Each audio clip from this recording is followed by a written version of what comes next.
Vienna, 1847. Inside a hospital ward, a young doctor kneels beside a dying woman, his hands trembling, not from fear of disease, but from the growing, horrifying suspicion that he is the one killing her.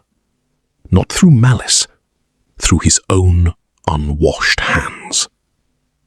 His name was Ignaz Semmelweis, and the truth he was about to uncover would save millions of lives and cost him his own. Ignaz Philipp Semmelweis was born on July 1st, 1818, in Taban, a district of Buda in the Kingdom of Hungary, then part of the sprawling Austrian Empire. It was an era of rigid class structures, imperial control from Vienna, and a medical profession that still clung to centuries-old theories of disease. Europe was on the edge of revolution, and science itself was about to be pulled into that same spirit of upheaval. His father, Josef Semmelweis, was a prosperous grocer, and the family lived comfortably, one of 10 children in a respected merchant household. There was no early hardship, no dramatic poverty. Instead, young Ignaz grew up secure, expected to study law like a proper son of the emerging middle class. Nothing about his childhood predicted the mind of a revolutionary scientist. He was, by most accounts, an unremarkable student, quiet, methodical, easily overlooked. Everything changed when he arrived in Vienna in 1837 to study law. Almost by accident, he attended an anatomy lecture with a friend. Something about the precision of the human body, its structure, its systems, its stubborn refusal to lie, captivated him in a way legal statutes never had. He abandoned law and enrolled in medicine, a decision his family reportedly found bewildering. It was a quiet turning point, made not through grand ambition, but through simple fascination. By 1846, Semmelweis had secured a coveted position at Vienna General Hospital's first obstetrical clinic, one of the busiest maternity wards in Europe, and there he encountered a mystery that would define his life. The clinic was divided into 2 wards. In the first clinic, staffed by doctors and medical students, mortality from puerperal fever, childbed fever, was catastrophic, sometimes exceeding 10% of new mothers. In the second clinic, staffed by midwives, the death rate was consistently lower, often under 4%. Women in Vienna knew this. Some begged to be admitted to the midwives' ward. Some, terrified, gave birth in the streets outside the hospital rather than risk the first clinic. And even then, their survival rates were better than those who went inside. Semmelweis became obsessed. He ruled out overcrowding. The midwives' ward was often busier. He ruled out diet, ventilation, even the position in which women gave birth. Nothing explained the gap. Then, in 1847, tragedy handed him the answer. His close friend and colleague, Jakob Kolečka, was accidentally cut by a student's scalpel during an autopsy. Days later, Kolečka died, and his autopsy revealed pathological signs strikingly similar to the women dying of childbed fever. It struck Semmelweis like a thunderclap. The medical students. They performed autopsies each morning in the dissection room, then walked directly to the maternity ward to examine living patients, without washing their hands. The midwives never touched cadavers at all. He didn't yet have a word for germs. He didn't know about bacteria. But he understood, with sudden and unshakable clarity, that the doctors themselves were carrying something invisible, something deadly, from the dead to the living, on their own hands. In May 1847, Semmelweis ordered every physician and student entering his ward to wash their hands in a chlorinated lime solution before examining patients. It was a simple instruction. Its results were immediate and staggering. Mortality in the first clinic plummeted from over 18% that April to around 2% within months, matching and sometimes beating the midwives' ward.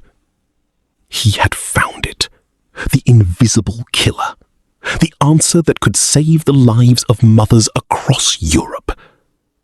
He believed, quite reasonably, that the medical world would celebrate him. He was catastrophically wrong.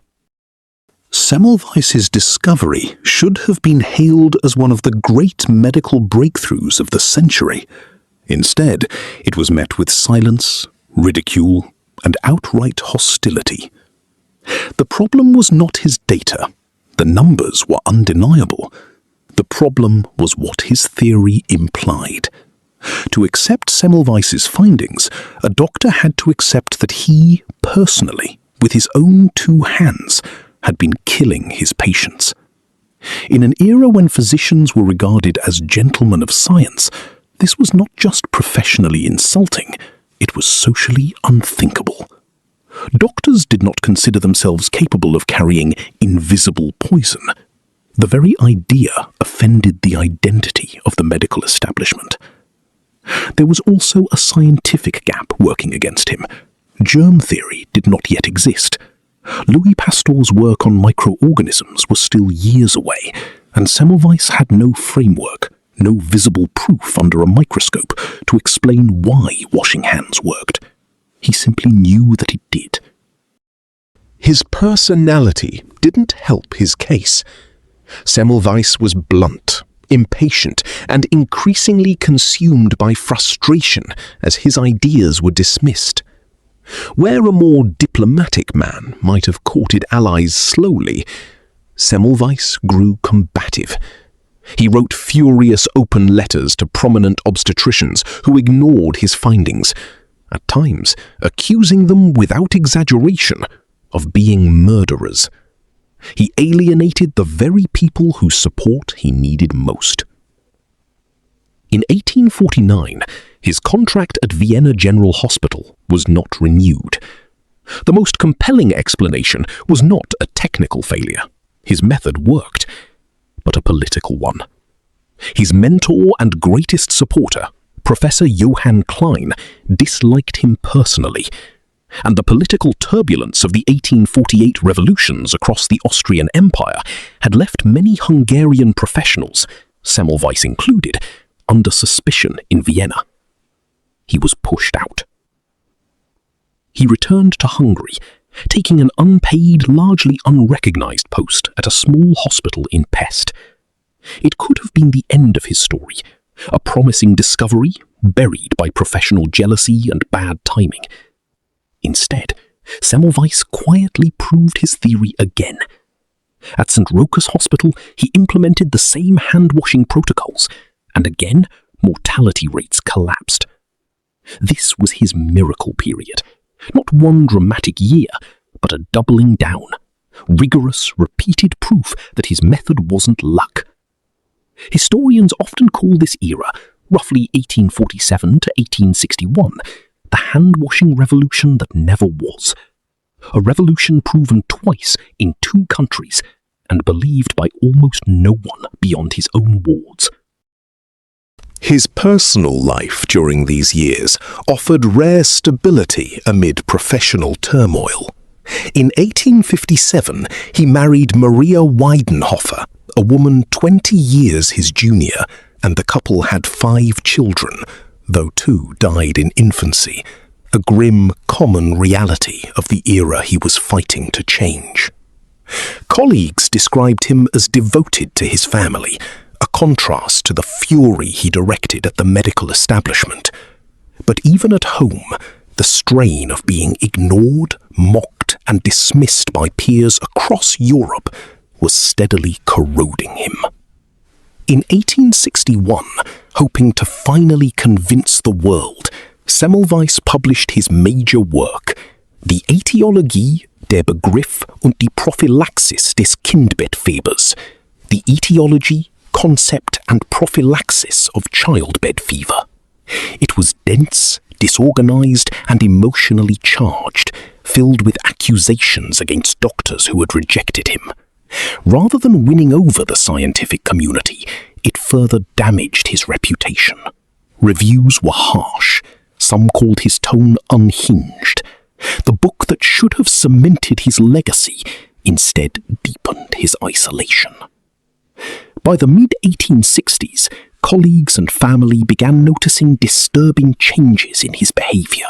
Memory lapses, irritability, erratic public outbursts, and a growing obsession with childbed fever that bordered on mania. Whether this was the result of years of professional torment, an undiagnosed neurological condition, or possibly a slow decline linked to the very medical world he railed against, remains debated by historians to this day. In 1865, under the pretense of visiting a medical institution, Semmelweis was lured by colleagues and committed to the Landesirrenanstalt, a mental asylum in Vienna. He resisted. Accounts suggest he was beaten by guards during the struggle to restrain him. The man who taught the world to wash its hands would not survive the walls he was locked behind. Ignaz Semmelweis died on August 13th, 1865, just 2 weeks after being committed to the asylum. He was 47 years old. The official cause of death was recorded as a wound infection. His hand had been injured, possibly during the struggle when he was forcibly restrained. In a bitter, almost unbearable irony, the man who discovered that unwashed hands and infected wounds could kill may have died from exactly the kind of infection he spent his career trying to prevent. Some historians believe he was even beaten by asylum guards before his death, his final days marked by the same violence and dismissal that had defined his professional life. He was buried in Vienna with little fanfare. The medical establishment that ignored his work in life did not rush to honor him in death. For years, his name faded from the conversation entirely, a footnote, not a milestone. But science, unlike institutions, does not stay wrong forever. Just a few years after his death, Louis Pasteur's germ theory began gaining acceptance, followed by Joseph Lister's pioneering work in antiseptic surgery in the 1860s and 1870s. Suddenly, the invisible killers Semmelweis had insisted were real, the ones he could never see, only prove through numbers, had a name and a face under the microscope: bacteria. By the early 20th century, Semmelweis's reputation began a slow resurrection. Medical historians revisited his work and the tragic shape of his story. A man destroyed for being right too early became almost legendary within medicine itself. Today, his name is attached to a recognized psychological pattern, the Semmelweis reflex, describing the human tendency to reject new evidence or knowledge because it contradicts existing beliefs or norms. It's a term now used far beyond medicine, in business, politics, and science broadly, to describe institutional resistance to uncomfortable truths. His real-world relevance is not just historical. Every time a nurse washes their hands between patients, every hospital sink equipped with antibacterial soap, every surgical scrub-in procedure before an operation, these are direct descendants of Semmelweis's discovery. The World Health Organization has cited hand hygiene as one of the simplest, most effective tools in preventing hospital-acquired infections, still responsible for millions of illnesses and deaths worldwide each year. During global health crises, from hospital-acquired infections to pandemics, the basic principle Semmelweis died defending That invisible threats can pass from hand to hand remains one of medicine's most repeated pieces of advice. The irony at the center of his story is impossible to ignore. He was not destroyed by bad science. His data was correct. He was destroyed by professional pride, institutional ego, and a medical culture unwilling to confront its own role in causing harm. It is a story less about microbiology and more about human nature. How difficult it is for people, even educated and well-intentioned people, to accept blame, especially when that blame threatens their identity and status. Semmelweis was not a flawless hero. His inability to communicate his findings diplomatically, his escalating anger, his public accusations against respected doctors, these very human flaws likely contributed to his own downfall as much as the establishment's stubbornness did. He was, in the end, both a brilliant scientist and a deeply frustrated. His legacy today extends far beyond hospital hallways. Statues honor him in Budapest and Vienna. Medical schools teach his story not just as history, but as a warning, a reminder that evidence alone is rarely enough to change minds. It must often overcome ego, tradition, and fear as well. The Semmelweis effect is now cited in fields as far removed as psychology, economics, and technology, wherever proven truths are dismissed simply because they are inconvenient. Ignaz Semmelweis spent his career fighting an invisible enemy that science could not yet see, armed only with careful observation and overwhelming data. He won that fight. He lost almost everything else because of it. Millions of people alive today owe their survival, indirectly, to a doctor the world called insane. What do you think it says about human nature that the truth needed to be proven twice, once by data and once by the microscope, before anyone believed it? And how many other invisible truths might we be dismissing today, simply because accepting them would mean admitting we were wrong?